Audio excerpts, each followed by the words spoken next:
능력중심 사회를 만드는 선봉장, 대한민국 NCS 사용설명서. 안녕하세요. 여러분의 능력지원군 홍선우입니다. 이번 시간은요, NCS에 관련된 실전 취업 토크 나눠보는 시간입니다. 함께 이야기 나눠주실 분들 소개해드리죠. 한국인재평가연구소 이승철 대표님 나오셨어요. 안녕하세요. 네, 안녕하세요. 네, 반갑습니다. 네, 반갑습니다. 네. 그리고 박재경 취업 컨설턴트 자리하셨습니다. 안녕하세요. 네, 안녕하세요. 네, 반갑습니다. 두 분과 함께 오늘은요, NCS를 둘러싼 핫 이슈에 대한 이야기 나눠볼까 하는데요. 먼저 오늘의 이슈 키워드부터 공개합니다.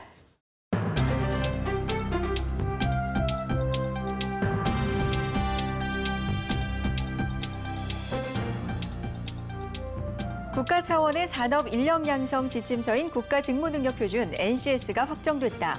고용노동부는 24개 직업 분야에서 NCS를 확정해 22일부터 고시한다고 밝혔다.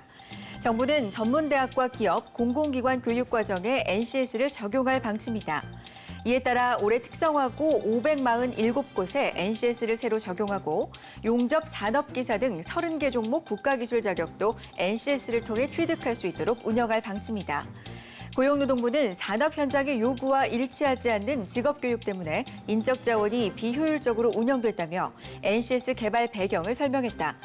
특히 산업 현장 수요가 반영될 수 있도록 12,000여 명의 민간 전문가가 NCS 개발에 참여했다고 강조했다.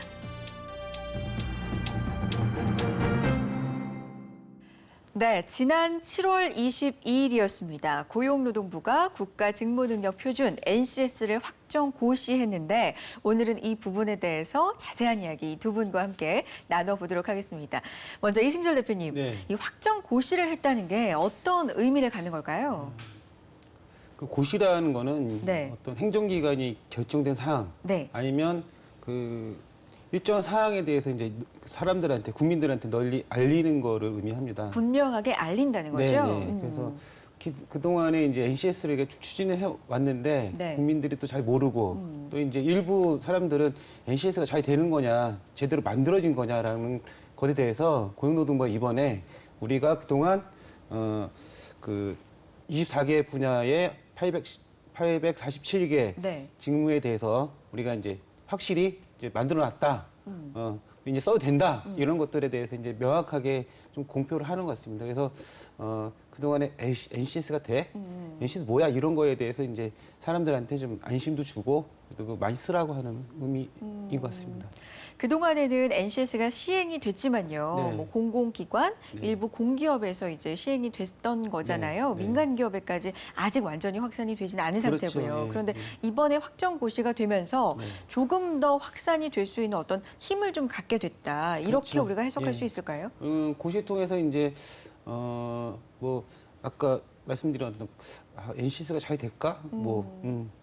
이게 뭐지? 이런 사람들에 대해서 네. 알 수 있는 기회가 되고 그걸 통해서 이제 NCS가 그동안 어떤 시범 사업 위주로 되어왔던 거를 이제 공식적으로 네. 확대 적용할 수 있는 기반이 되는 거죠.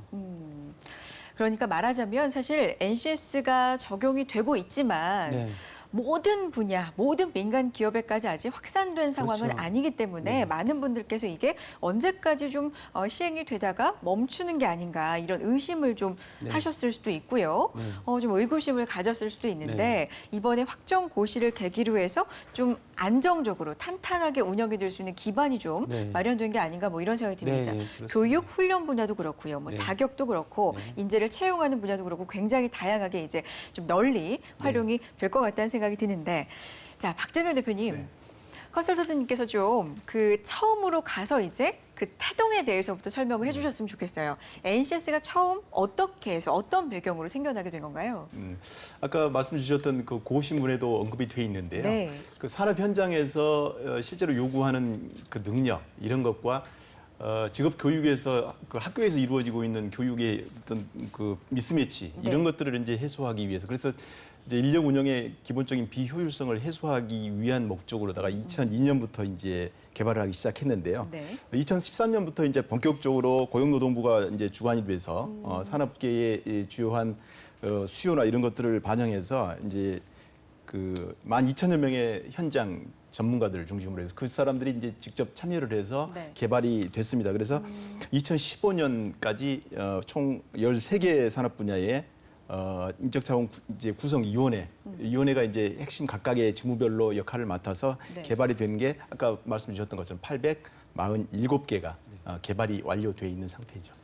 네, 그러면 지금 현재 상황을 좀 보도록 하죠. 얼마 정도, 몇 개의 공공기관이 지금 NCS를 도입해서 시행하고 있나요, 대표님? 네, 저도 아까 저희 박 대표님이 역사적으로 말씀하셨으니까 네. 저도 잠깐 역사적인 거 역사를. 말씀드릴게요. 좋습니다. NCS 채용과 관련되어 저희가 스펙초월 하지만 스펙초월은 사실 2013년부터 시작을 했어요. 네. 핵심 직무 역량 평가 모델이라는 사업을 통해서 공공기관하고 민간 기업들이 채용을 했었는데 네.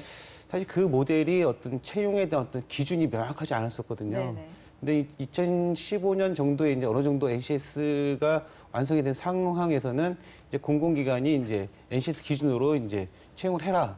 그동안에 어떤 채용 기준이 명확하지 않았으니까 NCS 통해서 채용 기준이 명확히 해서 사람을 뽑아라라고 해서 작년부터 공공기관 중심으로 이제 130개 기관이 시작을 네, 했습니다. 130개 시작을 했고 2016년에는 이제 100개 기관이 추가가 됐는데 이런 기관이 추가된다는 건 이제 산업인력공단에서 그 기관들에 대한 지원을 한다는 거예요. 그러니까 그걸 절대적으로 보시면 안 되고 네. 일단 고시통에서 나타난 거는 2015년에 130개 공공기관이 이제 도입을 했다는 거고 2016년에는 100개 기관이 추가돼서 230개 기관이고 2017년부터는 전체 공공기관이라고 하는데 그게 한 312개 정도의 어떤 중앙 공공기관 공기업들이고요. 네. 어떻게 보면 궁극적으로 보면 지방의 이제 공기업이나 지방의 이제 그 정부기관들이 있거든요. 네, 네, 네. 그런 것들도 다 포함을 한다면 지금보다 훨씬 더 그러니까 단순히 어떤 321개의 어떤 공공기업보다 훨씬 더 확대 적용될 가능성이 큽니다. 네. 22일에 NCS가 확정고시 되면서 어느 정도 NCS에 이제 무게감이 실리지 않았습니까? 네. 채용 전반적인 패러다임이 변화하고 있다 이렇게 봐도 될까요? 채용 쪽 패러다임은 뭐 아까 어떤 현황을 말씀드렸지 않습니까? 네. 뭐 작년에 130개, 올해 100개. 하지만 내년도에는 이제 전면 시행을 하는데 사실 그 중앙의 어떤 공공기관하고 공기업뿐만이 아니라 사실 우리 숨어 있는 기관들이 있어요. 네네. 지방의 공공기관, 지방의 공기업들도 있거든요. 네네. 어떤 중앙의 공공기관이나 공기업들이 네. 채용을 갖다 전면 시행을 하면 지방에 있는데도 이제 확대 적용을 하니까 따라가게 되는 거죠. 훨씬 크다고 예상이 됩니다. 예. 기존에 이 NCS를 계속 이어가질까 이게 예. 뭐 이렇게 좀 의심하는 맞아요. 분들도 예. 어떻게 보면 예. 확정고시가 예. 그 무게감이란 게 있지 않습니까? 네. 좀 반강제적으로 확대가 될 수밖에 없는 환경이 또 될 수도 있을 것 같아요. 어떻게 기존에는 보세요? 어떤 취준생들도 그런 얘기를 많이 했고 네네. 뭐 정권이 바뀌면 또 어떻게 될까라는 얘기도 하고 어떤 기관장이라든지 인사 담당자들도 네. 사실 이런 거 눈치를 좀 많이 보고 있거든요. 네네. 아마 확정고시라는 게 이제 뭐 인사 담당자한테는 이제 야 이제 NCS 도입해야겠구나라는 어떤 그런 이제 어떤 뭐랄까 메시지, 네. 좀 이제 도입을 꼭 해야 된다는 어떤 메시지적인 의미가 좀 강하게 있는 것 같습니다. 그렇군요. 네. 박재경 컨설턴트님 네. 어떻게 보세요? 채용 전체 패러다임이 좀 변하고 있다 이렇게 해석할 수 있을까요? 채용 전체에 대한 패러다임은 사실 NCS로 인해서 촉발됐다고 사실 보기는 좀 어렵고요. 어떻게 보면 그러한 그 사회적인 변화, 트렌드의 부분을 이제 NCS로 확정지어서 담았다라고 이제 보면 될 것 네, 네. 같습니다. 사실은 민간 기업을 중심으로 특히 이제 대기업을 중심으로 해서 지금까지 우리가 학교에서 배출된 인재들, 공부 잘하는 인재들이 일 잘하는 인재들은 아니더라. 그렇죠. 이런 것들을 너무 많이 이제 보면서 확인을 하다 맞아요. 보니까 이걸 어떻게든 개선을 좀 해야 되겠다. 그런 노력들이 좀 많이 일어나고 있었고요. 네네. 그래서 역량 중심의 채용이라고 하는 트렌드, 이거는 이제 NCS도 국가적인 차원에서 개발이 되면서 네. 지원을 하긴 했지만 개별 기업에서도 사실 이미 많이 알고 있고 그거를 이제 그 해결하기 위해서 개별적인 노력들을 많이 해왔던 게 사실인 것 같습니다. 근데 네. 이제 NCS가 어찌되었건 공공기관, 우리 취준생들이 가고 싶어하는 꿈의 직장이 그렇죠. 공공기관에서 시행을 하고 또 이번에 확정 고시까지 됨으로 인해서 이제 더 이상 거스를 수 없는 하나의 대세로 자리 잡았다 이렇게 볼 수 있을 것 같습니다. 채용 전반적인 패러다임은 뭐 NCS로 인해서 그게 촉발됐기 때문에 변했다고 할 수는 없겠지만 이게 하나의 큰 어떤 중요한 움직임이 된 건 사실인 것 같다. 하나 쐐기를 박은 것 같기는 해요. 예. 맞습니다. 네. NCS 확정 고시로 인해서 이제 전반적으로 세부적으로 보자면 좀 많은 부분이 변화하게 될 겁니다. 교육 훈련 부분도 그렇고요. 자격 부분도 그렇고 각 기관에서 그리고 기업들에서 채용을 하는 부분에서도 그럴 텐데 세부적으로 하나하나 좀 살펴보기로 하죠. 먼저 교육 훈련 부분의 경우에는 네. 대표님 어떤 변화가 좀 있을 거라고 예상하십니까? 사실 그 전에 그러니까 NCS라는 거에 가장 저는 뭐 직무 표준, 뭐 뭐 능력 표준 뭐 이렇게 얘기하지만 그 안에 핵심이라고 보면은 산업체의 그 기술 요구서라고 저는 생각을 해요. 기술 요구서. 예. 네. 그러니까 이제는 어떤 그 산업에서 쓰는 기술을 국가에서 표준화시킨 거고 그것을 학생들한테 가르치는 네. 그런 개념이에요. 사실 그 전에 아까 박 대표 말씀하셨지만 교육과 산업 간의 어떤 미스매치라는 네, 것들이 네, 네. 뭐 산업체에서 요구하는 게 틀리고 교육업체에서 가르치는 게 틀리기 때문에 미스매치가 발생하는 건데 네. NCS를 통해서 바뀌는 거는 이제 그런 기업체의 산업체의 어떤 그 뭐 요구사항들을 갖다가 교육에 바로 방영시킨다는 거였고요. 사실 일부 뭐 NCS 관련된 어떤 교육 과정은 뭐 그 특성화거나 마이스터고 뭐 어디지? 그 폴리텍 네. 대학교, 그다음에 직업 전문 학교, 네. 민간에서도 뭐 시범적으로 계속 도입을 해왔어요. 근데 또 확정고시 통해서 이제 변화되는 거는 전면적 시행이라는 거죠. 그렇죠. 전면적 시행이고 이제는 어떤 그 교육의 내용들이 어떤 기업체나 산업체가 요구하는 것들을 직접 어떤 교육 현장에서 반영해서 그 인원들을 갖다가 배출시킨다는 네네. 예, 그런 차이가 있는 거죠. 그렇군요. 그러니까 기술 요구서라는 게 사실 NCS의 핵심이라고 할 수 있는데 그렇죠. 이게 산업체 전반으로 확대가 이제 될 가능성이 있고요. 산업체보다 네. 교육체죠. 교육체에서도. 산업체의 요구가 이제 교육업체에 직접 반영한다고 이제 보시면 되는 거죠. 그렇군요. 자, 또 자격 부분에서도 상당한 변화가 예상이 되고 있습니다. 기존에 우리가 자격증을 따기 위해서는 공부를 좀 단기간에 열심히 해서 자격증을 비교적 쉽게 딸 수 있었는데 이게 자격증을 딴다 그래서 그 자격증이 있는 사람을 채용을 했을 때 다 잘하는 게 아니지 않습니까? 맞습니다. 그래서 좀 괴리가 또 있었는데 컨설턴트님께서 보시기에는 NCS 확정고시가 되면서 이 부분도 좀 많이 변할까요?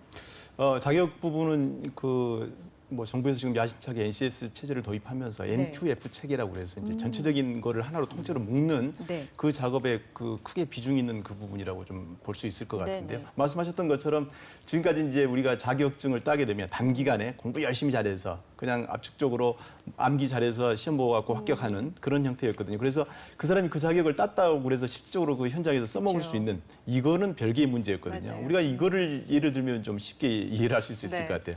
운전면허를 땄는데 네네. 운전해보지 않고 장롱속에 어. 묵혀놓게 되면 장롱면허. 장롱면허. 뭐 몇십 년이 지나가도 운전은 그렇죠. 못하게 되는 그런 상황이지 못하죠. 않습니까? 사실은 그 부분하고 우리가 지금까지 진행돼 왔던 자격하고 별반 다를 바가 없을 네. 것 같아요. 그래서 현장에 가서 직접적으로 써먹을 수 있는 그런 것과 우리가 딴 자격증과는 좀 별개의 문제였다. 그래서 그 부분을 좀 해소하기 위해서 이번에 네. 이제 NCS 기반의 그 교육 훈련 과정에 그게 좀 포함이 됐고요. 그래서 특히 우리가 괄목할 만한 부분이 어떤 부분이냐면 그 과정평가형 자격제도라고 하는 게 생겼습니다. 그래서 지금까지 우리가 아는 것은 시험 가서 쳐서 합격하면 자격증 주는 거였는데 일정 기간의 어떤 교육 과정에 참여를 해서 교육 훈련 과정에 참여를 해서 그 기간 동안에 과정 체크를 하고요. 네. 그다음에 최종적으로 그쪽에서 요구하는 어떤 그 출제 기준에 맞춰서 평가 네. 기준을 부합하게 되면 이제 비로소 그때 자격증이 부여가 되는 이런 형태거든요. 그러니까 그 훈련 기간 동안 이수를 하면서 자연스럽게 실무 능력을 다 갖춤으로 인해서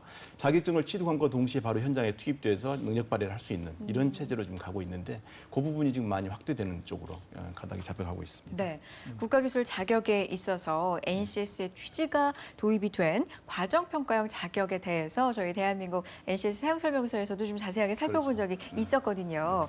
대표님이 보시기에도 이 국가기술 자격 면에 있어서 좀 상당한 변화를 예상하십니까? 그렇죠. 이제 말씀하신 것처럼 아까 제가 네. 교육 훈련도 말씀드렸지만 네, 네. 이제 그 교육 훈련을 마치거나 자격증을 따면 그 뭐 어떤 기업에 들어가서 바로 일을 할 수가 있어야 되는데 그간의 문제가 이제 그런 거였죠. 학교를 졸업하고 아니면 훈련을 마치고 직장을 들어가더라도 또 재교육을 하고 그렇죠. 그 재교육에 들어가는 어떤 기간이라든지 비용도 비용이 상당히 있고요. 많이 맞아요. 들었는데 이제 이런 어떤 교육 과정이나 자격증 과정을 통해서 네. 입사를 하게 되면 바로 쓸 수 있으니까 기업체에 훨씬 더 유리하고 본인도 어떤 뭐 쓸데없는 시간 낭비라든지 이제 뭐 그런 비용이라든지 이런 것들을 이제 안 들여도 된다는 거죠. 네. 실질적으로 그런 효과도 있습니다. 이제 어떤가요? 아까 그 입사를 해서 실제로 본인이 이제 전혀 접해보지 못한 현장 경험을 하다 보면 이게 내가 자격증 취득했던 때 그 목적 바람하고는 다른 쪽으로 지금 내 일이 전개가 되는구나 하는 생각을 네네. 하면서 중간에 사실은 이탈되는 그 중도 퇴사자 이론들도 꽤 많았었거든요. 근데 이미 내가 자격증을 따면서 이 일이 어떤 식으로 현장에서 적용되겠구나는 것을 몸소 체험하고 경험했기 때문에 현장에서 이제 실질적으로 빨리 조기에 그 안착을 할 수 있는 비율, 즉 조기 퇴사율도 좀 줄일 수 있는 그런 부분에서는 기업 입장에서도 상당히 유리한 조건이라고 할 수 있습니다. 그래요. 장기적으로 보자면 굉장히 좋은 취지입니다. 그리고 그런 방향으로 가야 되는 게 맞는데 어떤 제도가 초기에 도입이 될 때 좀 그걸로 인해서 내가 좀 손해를 보는 게 아닌가라는 분들도 사실 있을 수가 있잖아요. 그 중에 하나가 이 자격증 취득에 있어서 기존에 좀 국비로 네. 좀 따고 배우고 네. 이런 분들이 있잖아요. 그분들은 이런 자격이 어떤 자격 그 과정을 평가해서 자격증을 따는 제도 도입이 좀 손해가 아닌가라는 생각도 하실 수 있을 것 네. 같거든요. 이 부분에 대해서 어떻게 보세요? 그러니까 뭐 기존에 뭐 어떤 국비 과정에 있는 자격증을 따려고 했는데 네. 이게 NCS 과정으로 이렇게 전환이 되면서 그쵸. 그 부분에 어떤 국비가 안 나온다라고 하니까 그리고 본인은 그냥 검정형 자격증을 따려고 했는데 과정평가형 자격증을 따려고 하니까 시간도 오래 걸리고 하니까 이제 이게 뭐야 이제 이러는 거죠. 사실은 본인한테 더 훨씬 더 유리한 어떤 과정임에도 불구하고 그런 네. 오해 때문에 발생하는 경우가 있고요. 두 번째는 이제 NCS 하니까 뭐 네. 학원 같은 데서 뭐 학생들을 네, 갖다 네. 끌어들이는 거예요. 그냥 국비를 받아가지고 이 학생 저 학생 끌어들이는데 실질적으로 강의실이나 어떤 실험 설비 이런 것들을 갖추지 못하고 하니까 그 배운 학생들이 어떻게 생각하겠어요? 이게 뭐야? 이게 NCS라는 게 개판이구나, 네. 잘못됐구나 이런 생각들을 하는 거예요. 그래서 오히려 이제 확정고시 통해서 어떤 NCS가 빨리 장착이 돼야지. 학원도 어느 정도 정화가 되는 거고 학생들도 이게 어떤 그 과정평가형 자격 과정이라는 게 이런 거고 이런 것들이 실제로 어떤 도움이 되는구나라는 것들이 이제 조기에 장착될 수 있는 거죠. 그렇죠. 그러니까 과정 평가를 받고서는 네. 국가기술 자격을 취득한 사람이 있고요. 또 그 이전에 취득한 사람이 있기 때문에 어떻게 보면 좀 차별 아닌 차별을 또 받는 게 아닌가 그럴 수 이런 있겠어요. 생각도 네. 들거든요. 과정을 평가받는 사람은 실무 능력이 있는 사람으로 인정받고 네네. 아닌 사람은 좀 아닌 쪽으로 그럴 수 평가받을 있습니다. 수 있을 것 같아서 네네. 그 부분은 어떨까요? 그래서 이제 그런 부분들의 보완 장치로 물론 그럴 수 있어요. 제가 기업의 인사 담당자 입장이라 하더라도 기존에 아까 이 운전면허 말씀드렸지만 네네. 장롱 자격증이 있는 사람을 채용해서 쓸 거냐. 그렇지 않으면 지금 따끈따끈하게 현장 실무 지식을 막 깨우치고 온 사람을 채용을 할 것이냐 한다고 저는 후자거든요. 그렇죠. 당연히 그렇게 될 겁니다. 근데 이제 기존의 자격증을 취득해놓고 아직까지 현장에서 적용시켜보지 못한 그 취준생이라면 네. 한 번쯤은 본인의 저 능력을 다시 한번 되짚어봐야 될 것 같고 다행스럽게도 그러한 부분들을 열어줄 수 있는 것들이 많이 뭐 보완이 되어 있습니다. 이를테면 네네. 일학습 병행제라고 그래서 일단 채용이 돼서 실질적으로 현장에서 직무 능력을 이렇게 섭렵하면서 네네. 익히면서 뭐 이렇게 적용할 수 있는 그런 부분도 좀 열려 있기도 하고요. 또 한 가지는 뭐 이게 쉽지는 않을 거예요. 근데 네. 자격 연계형 과정에 굳이 본인은 자격증을 취득하지 않는다 하더라도 거기에서 실험 실습을 통해서 이렇게 할 수 있는 방법도 있을 테고 아니면 자격 연계형으로 똑같은 자격은 아니지만 비슷한 쪽으로 확대 적용시켜서 본인의 능력치를 좀 키울 수 있는 쪽으로 의욕을 좀 부린다면 본인한테 훨씬 더 도움이 될 수 있는 부분이 있지 않을까라는 생각을 해봅니다. 그 말씀이 진짜 와닿습니다. 어쩔 수 없습니다. 기업체에서는 실무 능력을 가진 같은 자격증을 갖고 있는다고 한다면 실무 능력을 갖춘 인재를 뽑고 싶고 뽑는 게 당연하겠죠. 그렇기 때문에 그러지 못한 사람은 좀 실무 능력을 더 보완할 수 있도록 노력을 좀 해줘야 될 것 같은데 자 전반적으로 보자면 NCS 채용 제도 확정고시까지 됐고요. 이제 확산이 되고 확대가 될 것은 좀 자명한 사실입니다. 취업 준비생들한테는 전반적으로 유리해진 걸까요? 뭘 준비하는 게 좋을까요? 저는 유리해진 게 맞다고 봅니다. 네. 그래서 왜냐하면 기존에 이제 우리가 그 채용 시장에서 보게 되면 첫 번째 네네. 우리 취준생들이 당면하게 되는 것이 자기소개서를 통해서 그렇죠. 자기 자신의 이제 능력을 어필하는 거였는데 과거에 우리가 서류 전형을 통과하기 위해서 제출하는 자소서라고 하는 것은 사실은 본인의 능력을 보여주기보다는 네. 화려한 스펙을 보여주고 요행수로 이렇게 통과되는 그런 경우가 많았었거든요. 그래서 너무나 천편일률적이었고요. 네. 차별화된 능력치를 보여주지 못했었는데 사실은 제일 많이 바뀐 부분 중에 하나가 자기소개서의 양식 자체가 많이 바뀌었습니다. 그래서 기존에 우리가 얘기했던 스펙 중심의 어떤 항목들을 채우는 그런 지원서 이런 양식이 좀 많이 없어지고요. 본인의 능력을 실질적으로 어필할 수 있는 것, 스토리 중심으로 쓸 수 있게끔 뭐 역량 기술서라든지 이런 쪽으로 많이 보완이 됐거든요. 그래서 오히려 내가 무엇을 어떻게 준비해야 될까 이런 쪽에 막막하던 취준생들한테는 오히려 조금 더 디테일한 가이드라인이 만들어짐으로 인해서 훨씬 더 유리한 쪽으로 변했다라고 할 수 있을 것 같습니다. 근데 컨설턴트님 여기서 오해를 좀 네. 하면 안 될 것 같습니다. 유리해졌다 그래서 네. 쓸데없는 스펙을 쌓지 않아도 되는 쪽으로 간다는 거지 그렇죠. 준비할 게 없다는 게 아니지 그렇습니다. 않습니까? 예. 준비할 건 오히려 훨씬 많지 않습니까? 맞습니다. 이제 우리 NCS 기반 우리 채용 시스템이 강조하는 부분이 뭐냐면 원스펙이잖아요. 그렇죠. 스펙을 완전히 무시하겠다는 얘기가 아니라 꼭 본인의 능력치를 어필할 수 있고 능력을 개발하기 위해서 필요한 스펙을 갖춘 사람을 뽑겠다 이런 네. 쪽이거든요. 네, 그래서 네. 스펙 자체가 아예 무시됐다는 건 아니고요. 내 직무에 적합한 스펙인가, 네. 그 자격인가, 뭐 이런 것들을 보여줄 수 있는 건가를 고민을 해야 될 것 같습니다. 그렇죠. 그래서 이제 취업준비생들 입장에서는 기존에는 얼마나 많은 스펙을 네. 다다익선이라고 하죠. 네. 많이 쌓느냐 혹은 영어 점수 같은 경우는 뭐 고고익선이라고 했었는데 얼마나 높게 점수를 따기 위해서 공부를 하느냐 이거에 집중이 돼 있었다면 내가 뭘 위해 준비를 할 건지 하고 싶은 일이 뭔지 찾기에 좀 열중을 하는 그렇죠. 분위기가 되지 않을까요? 네. 그래서 그 전에는 기업이 어떤 선발에 대한 어떤 요건들 자체가 굉장히 불명확했어요. 그렇죠. 예. 근데 NCS 통해서 한 가지 확실한 거는 이제 네. 각 채용 직무에 대한 기술서가 명확하다는 거죠. 그리고 그 명확하다는 거에 초점을 맞춰서 준비하는 게 이제 온스펙의 어떤 가장 기본적인 자세이고요. 그 취업준비생이 이제 그전에 그럼으로써 이제 이거 뭘 해야 되지? 뭐 어떤 자격증을 따야 되지? 어떤 봉사활동을 해? 이런 것들이 이제 안 해도 된다는 거죠. 네. 기업 입장에서도 일단은 우리 회사에서 뽑는 직무를 갖다 명확히 함으로써 들어오는 친구들을 갖다가 좀 뭐랄까 적극 진짜 들어올 만한 친구들을 네네. 또 뽑고 일 잘할 사람들 뽑으니까 이제 아까 말씀하신 대로 뭐 이제 들어왔다가 이거 뭐야 하고 나가는 사람도 좀 적고 예, 또 오래 근무하고 일 잘할 사람들을 뽑으니까 기업 입장에서 그렇죠. 좋은 거고요. 예. 맞습니다. 이게 네. 참 좋은 건지 안 좋은 건지 모르겠는데 네. NCS가 그런 역할을 지금 현재로서는 하고 있는 것 같아요. 어떤 역할이요? NCS를 경험해본 사람과 그렇지 않은 사람의 지금 현재 채용의 그 시장에 나왔을 때의 망관이 완전히 달라지거든요. 그래서 지원할 수 있는 분야도 완전히 달라진다고 네네. 취준들은 생각하고 있습니다. 그래서 그러다 보니까 NCS에 대해서 한 번도 접해보지 못하고 관념이 안 서 있는 사람은 네.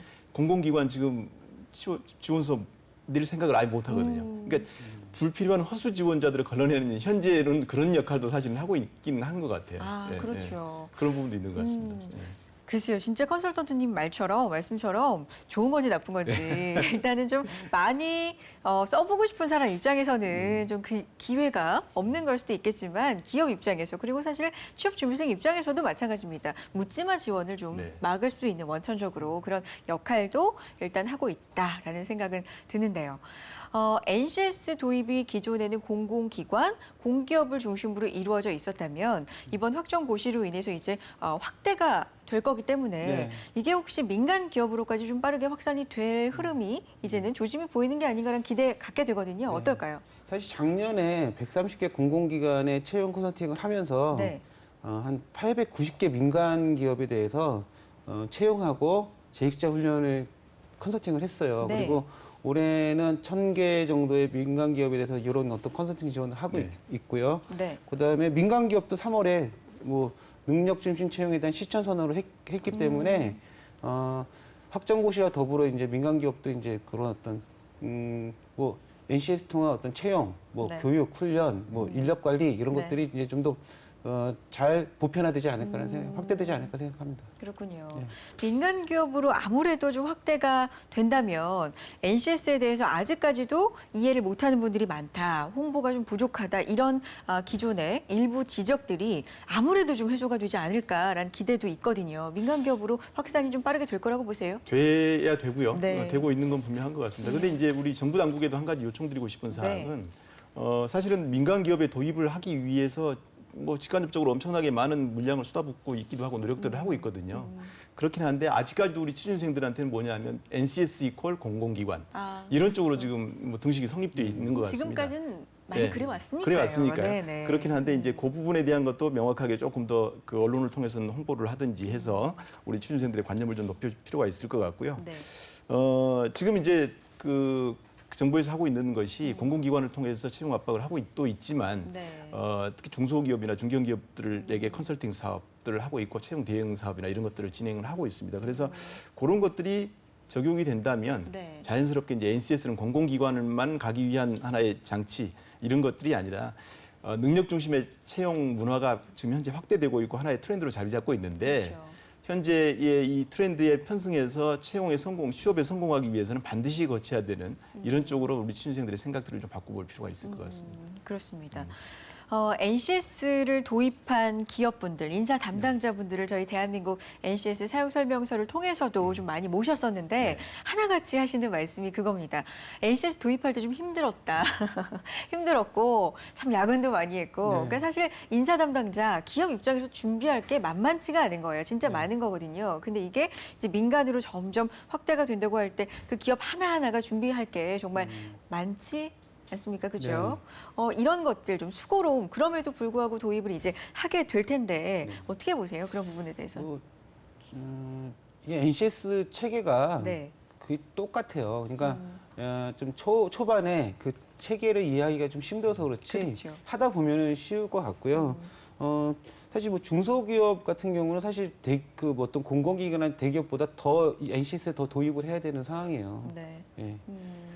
그래요. 대기업도 대기업인데 사실 대기업은 그런 체계가 좀 있지 않습니까? 예. 비용을 충분히 들일 수도 있고 시간도 들일 수도 있고 그런 네. 여유가 있다면 중소기업에서 NCS 도입을 위해서 새로운 어떤 뭐 채용 틀을 네. 갖추고 이러긴 좀 역부족이지 않을까요? 어떻게 보세요? 그렇습니다. 뭐 사실은 중소기업에서 채용 자체를 진행한다는 것 자체도 상당히 큰 비용이 소요가 되고 그렇죠. 시간을 많이 소요를 하기 때문에 그래서 사실은 어떻게 보면 거꾸로 구직난을 겪고 있는 것도 사실이거든요. 구인난, 그렇죠. 그렇죠. 네네. 구인난을 겪고 있는 것도 사실인 것 같은데 네. 그래서 이제 저는 그 생각을 좀 해봅니다. 네. 국가 차원에서 지금 중소기업들에게 컨설팅을 제공하고 그 채용 솔루션을 보급하고 있는 것 참 좋긴 한데요. 네. 사실 이제 문제는 뭐냐면 지금 막 그 소나기 쏟아진 것처럼 네. 도입 초기에 엄청나게 이렇게 지원을 해주다가 문제는 이제 그 이후에가 문제거든요. 중소기업이 이후에 본인들이 이제 그 익힌 채용 솔루션을 계속적으로 유지시켜 갈 수 있고 또 시대적인 변화 흐름에 맞춰서 이거를 계속적으로 발전시켜 갈 수 있는 내적인 역량을 갖춰야 되는데 과연 그게 현재로서 가능할까 이게 좀 우려되는 부분이기도 합니다. 그래서 지금 컨설팅 해주고 하는 거 지금 단계별로는 이게 분명히 필요하긴 한데 장기적으로는 중소기업 인사 담당자들의 역량을 내부 역량을 키워주는 방향으로도 컨설팅이 더 크게 진행이 돼야 될 것 같다는 생각을 해보게 됐습니다. 네. 실제로 중소기업에 이제 컨설팅을 하다 보면 네. 몰랐다는 거예요. 그렇죠. 어떤 내가 예를 들어서 인사 업무 쪽에 일을 해야 되는데 그런 것들에 대한 직무의 내용들이 이런 게 있었다. 네. 아니면 뭐 생산관리 쪽에 내가 좀 더 심도 있게 좀 관리를 한번 해보고 싶었는데 아 이런 내용들이 있었구나. 그렇지, 그렇지. 놀란 게 굉장히 많고요. 맞습니다. 그 지금 대표님 말씀하신 대로 가장 큰 단점은 그게 이제 뭐 지금 정부에서 지원을 해갖고 컨설팅을 하고 있지만 여기서 끝나는 게 아니라 이제 지속적으로 활용할 수 있게끔 이제 뭐랄까 이후에 어떤 그런 어떤 지원 작업도 계속 필요한 것 같습니다. 지속성이 굉장히 예, 예. 중요할 것 같습니다. 지금도 물론 지원을 하고 그 있지만. 확정 고시가 네. 되는 것이 완성이라고 보기는 좀 제가 볼 때 어려울 것 같고요. 1차적인 단계에서 하나의 큰 획을 긋긴 그었는데 지금부터 이제 제대로 된 출발선상에서 출발하게 되는 시점이라고 다시 한번 인식할 네. 필요가 있을 것 같습니다. 어떻게 보면 인재형이 다르다라기보다는 필요로 하는 인재가 좀 다양할 수 있지 않습니까? 대기업 쪽 그리고 네. 중소기업 쪽 어떻게 보면은 중소기업 쪽에서는 좀 더 실무형 네. 정말 바로바로 투입할 수 있는 인재가 필요할 것 같기도 한데 NCS 확정고시로 해서 변화가 될 그 갈래 중에 하나가 저희가 국가기술 자격이라고 말씀드렸는데 그 과정평가형 자격이 중소기업 쪽엔 좀 더 도움이 되지 않을까 싶기도 하거든요. 어떻게 보세요? 맞습니다. 아까 저 잠깐 언급드렸던 것이 이제 우리 중소기업 과정 그 평가형 자격이라고 하는 것은 사회에서 사실 거의 이루어져서 채용이 되는 그런 시스템이거든요. 네. 근데 이제 그거와 같이 기회를 같이 하는 것이 이제 그 기업체 내에서 일학습 병행제를 추진함으로 인해서 네. 인원을 미리 채용을 해서 회사에서 필요한 능력을 거꾸로 채워주는 우리 회사에 맞춤형으로 실무 능력을 키워주는 그런 시스템으로 진행되고 있기 때문에 현재도 뭐 많은 수가 지금 그 기업에서 진행을 하고 있기도 하지만 앞으로 계속 확대될 필요성이 있을 것 같고 우리 취준생들 입장에서도 그런 쪽에 문호가 개방되어 있는 중소기업을 적극적으로 발굴해서 좀 찾아가는 것도 좋은 방법일 수 있을 것 같습니다. 네. 취업 준비생들 입장에서는 뭐 내가 원하는 가고 싶은 공공기관, 공기업에서는 이미 몇 번째, 몇 회째 NCS 채용을 실시를 하고 있는데 새삼스럽게 확정고시가 됐다 그래서 무슨 변화가 있을까 싶으신 분들도 있을 거예요. 확정고시가 된 후에 어떤 변화 예상해 볼 수 있다면 어떤 걸까요? 컨설턴트님. 고시가 확정됨으로 인해서 이제 아까도 말씀드렸지만 제일 중요한 부분은 거스를 수 없는 하나의 그 시스템으로 대세가 장착이 되었다. 됐다. 네. 이 부분이거든요. 실천말로 그런 얘기들 많지 않습니까? 지금까지 네. 우리의 그 이런 능력 중심의 사회를 만들기 위한 여러 가지의 거리들이 그 기존의 정권에서도 있었고 뭐 이렇게 채용과 관련된 그런 솔루션들이 계속 나왔었는데 네. 그때마다 이제 정권 바뀌면 또 다른 쪽으로 바뀌더라 이런 얘기들이 많이 나왔었거든요. 그게 이제 그렇죠.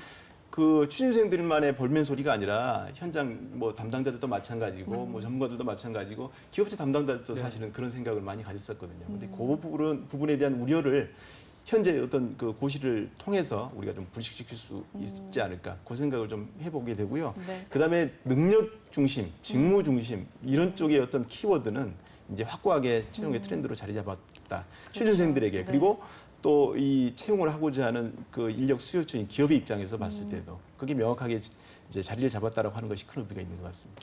많은 분들이 그렇게 착각을 좀 하시더라고요. 물론 어쩔 수가 없는 일일 것 같습니다. NCS에 대해서 워낙 채용에서만큼은 좀 많이 강조를 하고 홍보를 하고 있기 때문에 NCS가 마치 채용 제도인 양 알고 계신 분들도 굉장히 많더라고요. 맞습니다. 그런데 채용 부분은 그냥 일부분 중에 하나고 네네. 사실은 인력을 어떻게 능력 중심으로 활용하는지 네. 그 전반이 NCS 그렇죠. 아닙니까? 그러면 채용만이 아니라 인재가 뽑혀서 그 회사의 일원이 되었을 때 그 네. 인재를 활용하는 방안에도 좀 변화가 있지 않을까요? 그렇죠. 우리 취준생들이 대부분 NCS에 대한 개념을 익히기 위해서 NCS 국가에서 운영하는 그 사이트를 한 번씩 들어가 봤을 그렇죠. 겁니다. 거기에 보면 많은 부분들이 잘 개설이 돼 있어요. 네. 특히 그 중에 한 가지가 뭐냐면 내가 이 직무를 가지고 이 회사에 취직을 하게 되면 앞으로 향후에 내가 어떤 식으로 성장이 될 수 있을까 경력 개발 모형을 스스로 좀 이렇게 찾아볼 수 있도록 구성이 되어 있습니다. 네. 그런 것들도 상당히 의미가 있거든요. 우리가 대부분 보면 채용이 돼서 이 직무를 갖게 되면 평생 이거를 조직에서 수명을 다할 때까지 계속적으로 영위를 해야 되느냐 이거에 대한 의구심이 사실 많이 갖고 있는 상태에서 모르는 상태에서 취직을 하기에 바빠서 이렇게 하게 되는데 그러다 보니까 직무 만족성이 떨어질 수도 있거든요. 근데 이제 그런 걸 통해서 미리 한 번씩 가늠해 볼 수 있고 내 능력치를 키우기 위해서는 어떤 노력들이 필요한가들을 종합적으로 검토해 볼 수 있는 하나의 통이 만들어졌다. 그래서 그거를 잘 활용하시게 되면 재직자들도 마찬가지고 취업을 준비하는 그렇죠. 취준생들 입장에서도 많은 정보들을 얻을 수 있고요. 더 크게 성장할 수 있는 기회가 될 수 있을 것 같습니다. 이게 굉장히 큰 의의인 것 같습니다. 그렇습니다. 취업 준비생들뿐만 아니라 기업에 입사하기 전의 사람들뿐만 아니라 입사를 하고 있는 입사해서 일을 하고 있는 재직자들도 자신의 능력을 어떻게 관리를 해야 될지 좀 큰 틀 말씀하셨는데 그 틀이 좀 마련이 되었다 이런 점에서 큰 의의를 갖는다는 생각이 드는데 우리나라 이 전반적인 인력 구조에 굉장히 오랜 병폐 하나가 미스매치 현상 아닙니까? 네. 그 부분에도 좀 많은 도움이 될까요? 그러니까 아까 제가 처음 부분에 말씀드린 것처럼 NCS라는 게 그 취지가 이제 사실은 그 전에 어떤 산업계, 교육계가 요구하는 그 인재상이 틀렸던 거예요. 예. 그래서 학교는 학교대로 사람을 키웠고 산업계는 산업계대로 키웠는데 그 이제 산업계 요구가 이제 교육계에 반영될 수 있게끔 만들어 놓은 기본적인 체계가 NCS다라고 생각하고요. 이게 잘 되면 이제 그런 미스매치가 상당히 줄어들 거고 아까 대표님 말씀하신 것처럼 NCS라는 게 정착이 되었고 어떤 회사에 들어가서 일을 하면서 경력 개발도 필요하지만 사실은 이게 어떤 회사 간의 그 자격도 동등화시키는 게 있어요. 그래서 네. 아까 NQF 말씀도 하셨고 네네. 이게 그 NCS라는 게 정착이 되게 되면 사실 기업 간의 어떤 임금 격차도 줄어들게 돼요. 그럼 네. 대기업하고 중소기업 간도 줄어들게 되었고 지금처럼 어떤 채용의 양극화 이런 것도 줄어들 수 있는 효과가 있을 겁니다 아마. 그렇군요. 중국 그레이드별로 이제 궁극적으로 지향하는 부분이 외국에서 많이 이루어지는 것처럼 이제 급여 체계가 지금은 그냥 연공급 형태가 많고 그렇죠. 조금 성과적인 부분이 가미가 돼 있는 형태로 지금 들어간 우리나라 가고 지 있죠. 몇 년인지 그렇죠. 그렇죠. 네. 거기에 조금의 성과. 네. 그렇죠. 지금은 이제 그런 식으로 보통 돼 있고 이제 네. 그거의 다른 형태가 연봉제로 네. 이제 되고 있는데 궁극적으로는 하는 일의 가치에 따라서 차등화된 급여가 지급되는 직무급 체제가 이제 이 NCS가 구체적으로 추구하고자 하는 그런 부분하고 맞거든요. 물론 우리나라에서 임금 체계를 섣불리 논한다는 것은 상당히 많은 네. 뭐 부작용을 초래할 수 그렇죠. 있고 또 뭐 이론의 뭐 문제를 일으킬 수 있겠지만 네. 궁극적으로는 그런 쪽까지도 염두에 둘 필요성은 있다라고 보여집니다. 네. NCS가 전반적으로 큰 방향으로 나아가고자 하는 그 방향 자체가 능력 중심이기 네. 때문에 사실 대졸 취업 준비생들뿐만 아니라 고등학교, 그렇죠? 특성화고라든지 마이스터고, 폴리텍 뭐 이런 여러 가지 기술을 배우는 학교들에도 많은 변화들을 좀 불러일으킨 것 같습니다. 저는 그런 생각이 드는데 NCS가 확정고시가 되고 좀 더 확산이 되면서 이런 고등학교들에도 좀 변화가 있을 것 같거든요. 어떻게 보십니까? 맞습니다. 지금 당장 이제 특성고등학교나 마이스터 고등학교 같은 경우는 교육 과정 자체가 NCS 틀에 의해서 현재 움직여지고 있고요. 그래서 네. 저 전체 597개의 고등학교 중에 특성화 고등학교 중에서 금년도까지 547개 학교가 이제 이 교육 과정을 전면 시행을 하도록 되어 있고요. 전문대 같은 경우도 이제 전체 138개 학교가 있는데 그 중에서 올해 84개 고등학교, 내년까지 해서 100개 고등학교가 이제 이 교육 과정을 전체적으로 적용하는 쪽으로 이제 틀을 바꿔서 가려고 하고 있습니다. 그다음에 네. 이제 국가에서 운영하는 교육기관인 폴리텍 대학이나 이런 그렇죠. 쪽은 이미 뭐 다 전면 시행이 되고 있고요. 네. 직업 전문 학교까지 이제 확대 적용이 되는데 문제는 이제 대학인 거죠. 4년제 대학. 대학. 근데 네. 이제 여기는 조금 다른 문제로 접근해 볼 필요가 있습니다. 4년제 대학을 NCS 교육과정 체제로 똑같이 전문대나 아니면 특성화 고등학교처럼 가야 되느냐? 요거는 좀 다른 문제거든요. 그렇죠. 대학 교육의 목적 자체가 직업 교육만이 아니기 때문에 그렇죠, 학문적인 연구 분야를 도외시할 수가 없으니 그거는 조금 달리 봐야 될 것 같고 일단 직업 교육과 관련된 부분은 NCS 체제로 이제 다 이행이 된다 이렇게 보시면 될 것 같습니다. 좋은 말씀해 주셨습니다. 4년제 대학의 굉장히 중요한 궁극적인 목표 중에 하나가 또 학문 연구니까요. 네. 그 부분까지도 그렇게 만들 수는 없겠지만 어쨌든 직업에 있어서만큼은 능력 중심으로 가고 있는 게 맞고요. 아무래도 실무 교육 중심으로 이루어지고 있는 학교들이다 보니까 네. 좀 더 많은 변화가 예상될 것 같아요.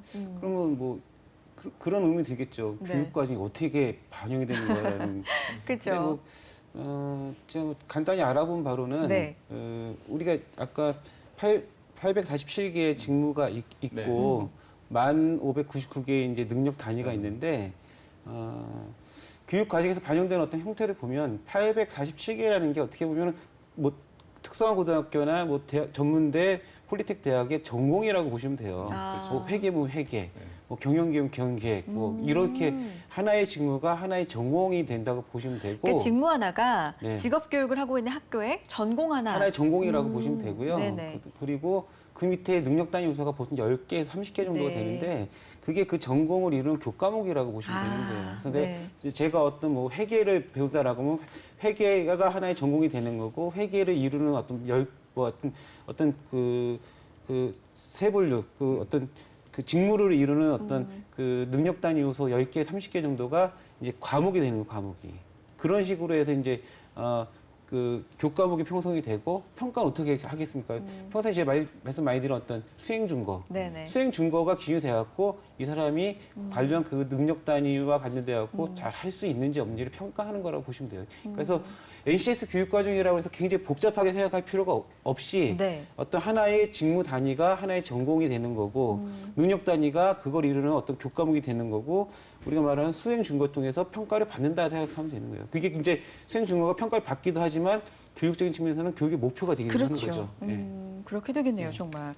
어렵게 생각하려면 한없이 어렵겠지만 정말 이런 식으로 생각하면 이해가 좀 쉬울 것 같다는 생각이 듭니다.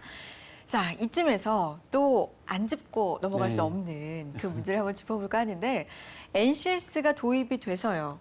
확정고시가 이제 됐고 시행이 되다가 확정고시가 됐고 전반적으로 확산이 될 게 자명하다.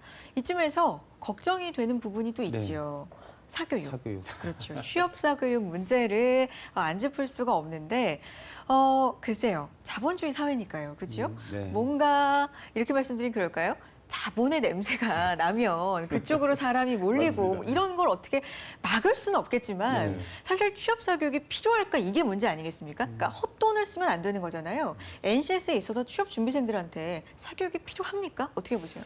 그러니까 사실 사교육에 대한 것보다는 네. 작년에 이제 공공기관을 중심으로 이제 채용이 진행되면서 네. 어떤 평가 방법에 대해서 이게 확실하게 어떤 지침이 없었어요. 그러니까 어떤 직업기초 능력이라는 거를 평가를 해라, 뭐 필기시험에서 평가를 해라라고 하고 인적성 검사라는 부분에 대해서는 이제 당장 직업기초 능력을 평가 못하니까 좀 매칭을 시켜라. 비슷한 어떤 영역끼리 매칭을 네네. 시켜서 시험 봐도 좋다라고 해갖고 네. 나온 수험서들이 이제 다 짬뽕된 형태가 나온 거예요. 아.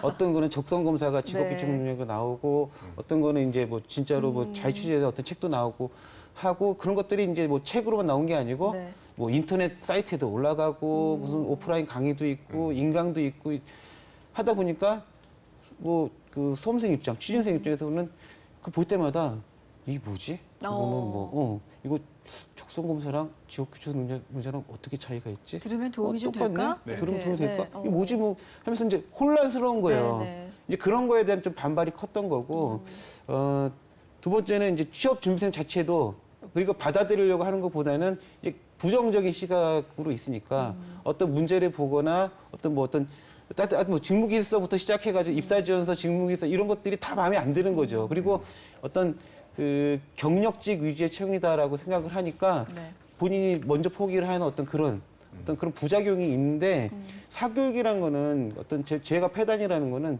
교육은 어떻게 필요할 수 있겠죠. 그리고 더군다나 직업기초 능력 같은 경우는 뭐 이렇게 말씀드려도 될지 모르겠지만 학교에서 교육을 안 가르쳐 주니까 아. 어떻게 보면은 이제 어떤 과도기적인 측면에서는 필요할 수도 있어요. 이게 뭐 바람직한 거는 이제 이게 공교육 쪽으로 넘어가고 그렇죠. 예, 학생들이 그걸 자연스럽게 배울 수 있겠지만 뭐 당장 취업을 해야 되는데 그런 걸 가르쳐 줄 수 없고 뭐 작년만 해도 4년제 대학 같은 경우는 사실 뭐 NCS 관심 없다라고 했거든요. 그러니까 시장이 이제 어떻게 보면 이렇게 좀 잘못 커갔던 거죠.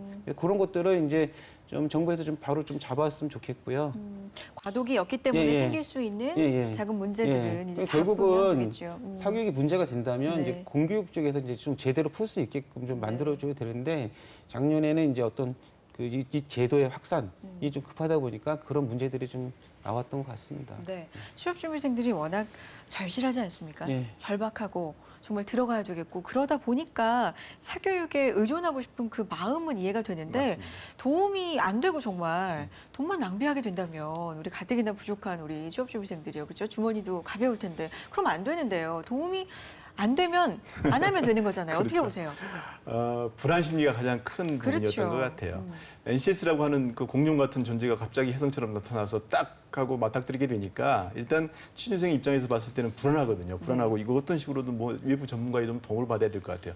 그게 그럴 수밖에 없는 것이 우리 취준생들이 4년 전에 대학 입시를 준비하면서 이미 사교육에 대한 것을 너무 많이 경험했거든요. 그렇죠. 그게 사교육이 실질적으로 도움이 됐느냐 안 됐느냐는 너네의 문제예요. 나중에 아마 대입 합격하고 나서 취준생들 그 걱정 안 해봤을 겁니다.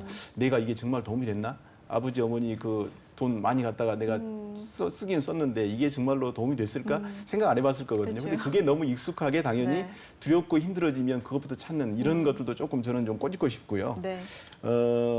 도움이 전혀 필요하지 않다라고는 못 볼 것 같습니다. 왜냐하면 아까 우리 대표님 말씀하셨지만 전혀 낯선 것에 어떤 또 한 가지는 공공기관에서 NCS를 도입해서 채용 전반에 도입하기는 했었는데 과도기적인 부분이 많았거든요. 네. 직업기초 능력이라고 하는 것이 이게 과연 직무적성 적성 검사냐 그렇지 않으면 뭐 인성 검사냐 이게 뭐 같이 섞여서 네. 어떤 데에서는 이렇게 가고 뭐 이런 것들이 좀 많았거든요. 자체적으로도 기준 자체가 명확치 않아서 네. 그런 것들이 오히려 그 취업 사교육을 좀 부채질하지 않았나 그런 생각이 들고요. 단 이게 이제 안정화되고 어느 정도 시스템을 갖췄다고 가정한다면 네. 유형이나 그다음에 이런 그 자소서나 이쪽에서 요구하는 그 직무 역량 기술서나 네. 이런 것들을 작성을 할 때 어느 쪽에 포인트를 맞춰서 작성을 해야 된다는 것 정도. 네. 그 큰 틀에서의 어떤 방향성은 네. 사교육을 통해서 굳이 사교육은 아니더라도 외부 전문가의 도움을 받아서 하는 게 필요한데 궁극적으로 그거를 채워 넣는 것은 결과적으로는 본인의 몫이거든요. 우리가 대입 입시를 보면서 EBS 교육 뭐 연계 출제율을 몇 % 높인다 그러면 그래서 순진한 사람들은 그것만 열심히 보잖아요. 그 EBS 문제집만. 그렇죠. 그것만 푼다고 해서 100점 맞을 수 있습니까? 그건 아니거든요. 그러니까 본인이 결과적으로 모든 것들을 다시 다 깨내야 된다라는 생각을 할 필요가 있을 것 같고요. 손자병법에 보면 그런 얘기가 있습니다. 전승불법이라고. 그러니까 합격한 자소서 또는 이 어떤 트렌드가 있다고 하면 그 모범을 그대로 나도 같이 참고하고. 똑같이 네네네. 그대로 해서 쓰게 되면 그게 과연 다시 성공할 수 있을 것이냐. 그건 아니라고 하거든요. 그래서 네. 본인 스스로가 명확하게 목표의식을 갖고 준비하는 것이 훨씬 필요하다. 그러니까 오히려 시간과 돈을 들이는 거에 비해서 그게 더 훨씬 더 효과적이라고 볼 수 있을 것 같습니다. 어떤 방향으로 가야 될지는 지금 설명을 이제 해주시고 틀을 잡아주셨는데 그러면 좀 정말 구체적으로 뭘 해야 되는지를 좀 들어가 보죠. 전체적으로 볼 때 내가 뭘 하고 싶은지를 설정을 하고요. 네. 그래서 직무를 좀 분석을 해보고요. 네.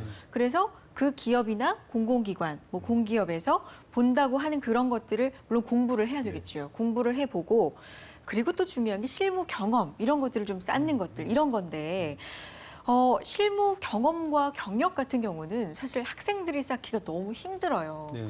특히나 기술 중심이 아닌 인문계 학생들은 너무나 힘들다, 네. 할 게 없다라는 네. 지적들 진짜 많거든요. 네, 어떻게 네. 보세요? 그러니까 뭐 NCS 채용이라고 생각해갖고 네. 어렵게 생각할 필요가 없는 게 간단히 생각해보면 어떤 전공과 상관없이 제가 국문과, 철학과, 인문계 이런 어떤 거 상관없이 네. 내가 뭘 해야 되지? 라고 생각하면 거기서 나온 답이 직무예요, 직무. 직무. 네, 하고자 하는 일. 그럼 직무 밑에 뭐가 있습니까? 능력 단위 요소가 네네. 능력 단위가 있고 능력 단위 요소가 있고 수행 증거가 있지 않습니까? 아까 교육할 때 말씀드린 것처럼 내가 뭘 해야 되지? 내가 해야 되는 게 직무다.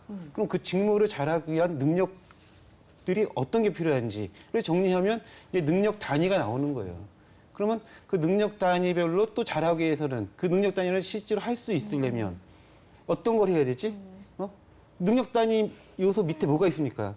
우리 많이 아는 지기태 있지 않습니까? 그렇죠. 그럼 지식기술 지식기술 태도를 갖다가 네. 우리가 공부를 하면 되는 거예요. 네. 그러니까 어떤 자기 전공을 일단은 지금 전공 선택해서 다니는 거니까 어쩔 수 없는 거고 본인이 앞으로 졸업해서 사회에 진출할 때 어떤 일을 할 것인가를 정하고 NCS 체계처럼 하면 돼요. 우리가 어떤 공공기관이나 공기업들의 직무기술 짜주는 방식도 똑같습니다. 이런 방식대로. 어떤 직무가 있고, 네. 그게 본인이 하고 싶은 일, 하고자 하는 일이고, 그 밑에 그럼 그 하고자 하는 일을 잘 할 수 있으려면, 예. 그 NCS도 직장에서 잘할 수 있는 능력들을 모아놓은 거예요. 능력 단위라는 것들이. 그러니까 똑같이 생각하시면 돼요. 어떤 전공 필요 없이 그냥, 내가 하고자 하는 일이 뭐고, 그걸 잘하려면 어떠한 능력들이 필요하고, 그럼 그거를 내가 이제 또 수행을 잘하려면 어떤 지식, 기술, 태도가 필요한지를 갖다가 본인 스스로 한번 정리를 쭉 해보는 게 좋고요. 그게 NCS에 있으면 NCS에서 찾아갖고 하면 되고, 아니면 선배나 아니면 친척들 이런 사람들이라도 친구들 이런 통해서 정보 수집을 하면 같은 개념의 어떤 취업 준비가 되는 겁니다. 그게. 그래서 우리 취준생들이 NC에서 참 이거 어떻게 해야 돼 막막해 이 생각하고 이거 내 전공하고 이거 부합될까 이런 걸 걱정하는 시간에 네. 저는 차라리 그 NCS 홈페이지 들어가서 사이트를 꼼꼼하게 뒤져보고 내가 가고자 하는 분야가 이 분야인데 과연 내 전공이 거기에 쓰일 수 있을까? 그럼 이 전공을 쓰일 수 있다라고 한다면 뭐를 준비해야 될까? 대표님 말씀하신 것처럼 그런 쪽을 조금 더 아주 좀 충실하게 좀 보는 게 정말 중요할 것 같아요. 예, 근데 앉아서 고민한다고 될 문제는 아니거든요, 사실. 그렇죠. 근데 그런 질문을 또 드리고 싶어요. 정한다. 직무를 정한다. 내가 뭘 할지, 뭘 좋아하는지, 어떤 분야로 진출할지 정한다라고 했는데 사실 우리 학생들은 이 정한다는 것도 너무너무 힘들거든요. 이걸 어떻게 대학교 1, 2학년이 되는 학생들이 그죠? 그동안에 입시만 준비해 왔던 학생들이 내가 앞으로 뭘 할지 그렇게 딱 확신 있게 정할 수가 있겠습니까? 그렇죠? 그분들을 위해서 어떤 좀 팁을 주실 수 있는지 저는 그 부분도 말씀을 좀 듣고 싶어요. 제일 중요한 부분은 사실은 전공이 직무하고 비교적 연관이 아직까지는 그 연관성이 있거든요. 네. 근데 그 전공이라고 해서 본인이 가고자 하는 직무하고 꼭 연관되는 건 아니라고 하더라도 네. 적어도 예를 들어 이쪽 과를 선택하면 이쪽에서 진출할 수 있는 경로가 쫙쫙쫙 보여져 있지 않습니까? 그래서 그곳이 지금 이제 내가 입학을 해서 이 전공 공부를 해보다 보니까 이쪽 공부가 맞는 것 같고 그다음에 선배들이나 이런 쪽들 진출하는 것들을 쫙 봤더니 내가 목표로 하는 관심 있는 부분에 가 있는 사람들이 꽤 있는 것 같더라. 이런 쪽에서 인사이트를 한번 얻어낼 수 있는 것도 방법이 있을 것 같아요. 안 그러고는 그 우리 학생들이 바로 1, 2학년 때 사회 경험이 없는 상태에서 내가 무슨 직무를 선택을 해야 될까 쉽지는 않거든요. 어렵죠. 그래서 그런 쪽으로 간접 경험을 한번 해보는 것도 중요할 것 같고요. 네. 또 한 가지는 뭔가를 선택을 한다고 하는 거에 대해서 네. 너무 지나치게 강박관념을 가질 필요는 없을 것 아. 같아요. 왜냐하면 네. 우리가 지금 100세 시대를 살고 네. 있지 않습니까? 그래서 한 번 정해진 직업이 대학을 졸업하고 나서 한 번 정한 직업이 평생을 간다. 이것도 사실은 어려울 수 있는 부분이거든요. 그래서 이 부분으로 내가 4년 동안 공부를 해보는데 이게 맞을 것 같아. 이 직업이 괜찮은 것 같아. 그러면 자기 스스로 초면을 거는 거죠. 이렇게 하면 될 것 같고 그러면 어떻게 준비하면 될까?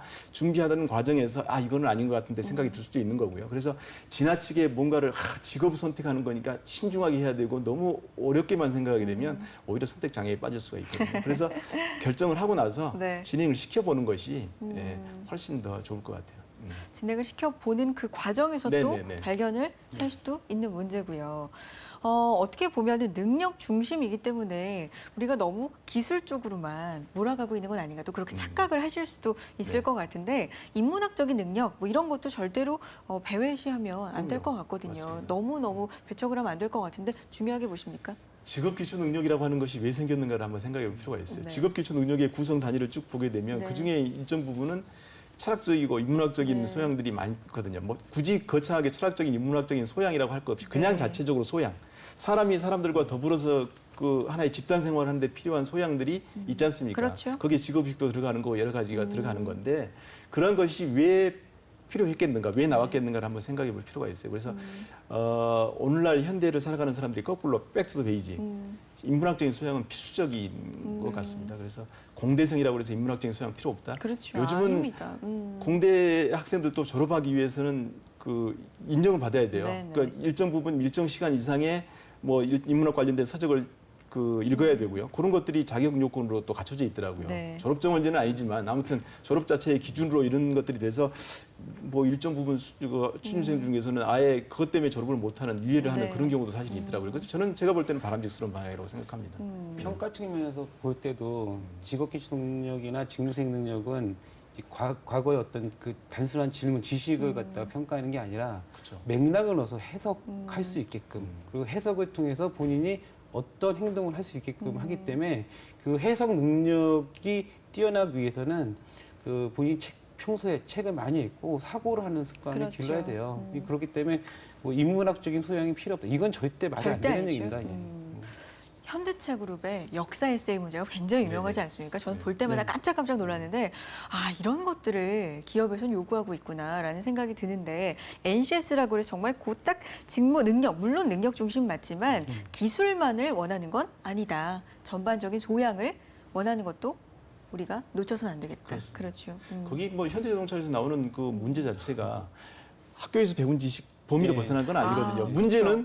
문제는 그 통합적인 역사적인 사고를. 부분을 어떻게 그렇죠. 해석을 하냐, 나만의 해석 방식 이런 것들이거든요, 사실. 그다음에 어떻게 연계를 시킬 수 있을 건가 확장하는 부분이기 때문에 지식적인 부분을 많이 요구한다라고 그렇죠. 오해하는 건 정말 오히려 오해인 것 같아요. 이공계에 있는 친구들이 그런 것들을 더 보완을 해야 되는 그렇죠. 부분들이죠. 예, 맞습니다. 예. 통합적인 인재를 좀 예, 예. 요구를 하고 있는 것 같고요. 자, 오늘은요. NCS 확정 고시 지난 22일에 있었습니다. 이것으로 인해서 어떤 변화가 예상이 되고 우리 취업준비생들 어떤 준비를 해야 될지 알아봤는데 자, 마지막 마무리 말씀 좀 부탁드리겠습니다. 자, 대표님, 취업준비생들에게 어떤 말씀 남기고 싶으세요? 네, 이제 NCS가 확정고시 됨에 따라서 기존에 어떤 시범 사업 위주로 진행되어 왔던 것들이 이제 본격적으로 기업의 어떤 교육, 훈련, 채용, 인사관리에 이제 적용이 될 겁니다. 네. 취업 준비생들 역시 뭐 기존에 NCS가 될까, 뭐 인사 담당자 NC가 될까 이런 네. 것들이 이제는 이제 추진이 확실히 된다라고 생각을 한다면 네. 취업 준비생 입장에서는 이제 부정적 시각을 갖는 것보다는 네. 본인이 실제로 이제 한번 고민해 보는 거죠. 야, NCS가 된다면 나는 취업을 하는데 어떤 일을 할 것인가 네. 한번 고민해 보고 네. NCS 진짜 보는 거죠. 그래서 어떤 준비를 해야 되는지 이런 것들에 대한 어떤 진지한 어떤 생각도 하고 그다음에 소극적인 어떤 태도를 좀 적극적으로 바꾸는 게 아마 성공적인 취업을 위해서는 가장 중요한 자세라고 봅니다. 알겠습니다. 그러면 이번에는 박재경 컨설턴트님의 얘기도 좀 들어보죠. 네, NCS가 이제 확정 고시가 됐기 때문에 네. NCS는 하나의 거스를 수 없는 채용의 대세가 된 것 같습니다. 근데 네. 이제 우리 많은 취준생들이 생각하는 것이 NCS는 공기업 준비형 이런 쪽으로 오해를 하고 있는 것 같아요. 근데 NCS라고 하는 것은 앞에서 살펴봤지만 공기업 준비형이 아니라 능력 중심 채용을 위한 하나의 가이드라인이다라고 생각하면 될 것 같고요. 네. 그래서 공기업 채용에 준비하는 사람이든 그렇지 않든 간에 본인이 뭔가 목표를 정하고 그거를 어떻게 준비를 하면 좋을까?